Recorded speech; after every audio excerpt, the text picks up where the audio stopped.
আসসালামু আলাইকুম। আশা করি সবাই ভালো আছেন এবং সুস্থ আছেন।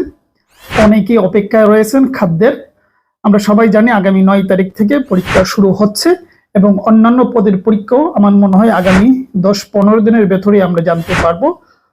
সহজ কথায় সেপ্টেম্বরের ভেতরে সবগুলো পরীক্ষা শেষ হবে বলে আমাদের দৃঢ় বিশ্বাস। তাহলে পরীক্ষার একটা মৌসুম শুরু হয়ে গিয়েছে ৯ তারিখ থেকে, কিন্তু এটা আরো ভালো করে ফিল করতে পারবেন।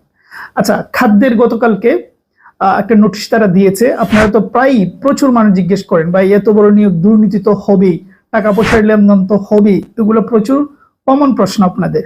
কিন্তু দেখেন এই খাদ্যের যে নোটিশটিটা তারা দিয়েছে, ওখানে শেষের দিকে একটা উল্লেখ রয়েছে যে কোনো ধরনের আর্থিক লেনদেন কিংবা সুপারিশ প্রার্থীর অযোগ্যতা বলে বিবেচিত হবে।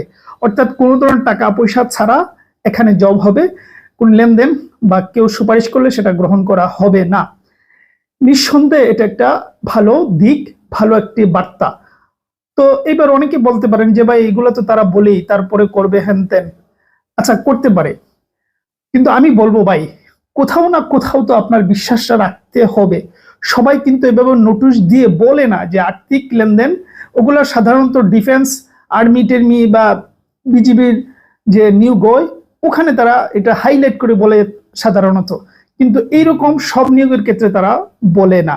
সুতরাং কোথাও না কোথাও আপনি মিনিমাম আশ্বস্ত হতে হবে, মিনিমাম বিশ্বাস রাখতে হবে। ঠিক আছে, সবকিছু ফালতু বলে উড়িয়ে দিলে তো আপনার লাভ হবে না। সুতরাং এইটা একটা ভালো দিক।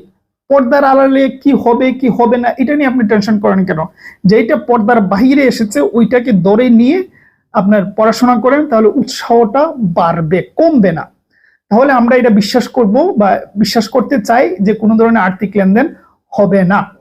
সুতরাং আপনি পরিশ্রমী হলে খাদ্যের একটা জব আগামী 6 মাসের ভেতর আপনি পেতে যাচ্ছেন। যদি পরিশ্রমী হন আর লাখও যদি ফেভার করে, তাহলে ইনশাল্লাহ আপনি একজন খাদ্যের কর্মকর্তা অথবা কর্মচারী হতে যাচ্ছেন। ঠিক আছে, সুতরাং পড়াশোনা করেন খাদ্যে, বিনা টাকায়, টাকা ছাড়া আপনার জব হবে। মেধাবীরা জব পাচ্ছে খাদ্যের। পড়াশোনা করেন, এই হলো বিষয় আর কি। ভালো থাকবেন, সুস্থ থাকবেন।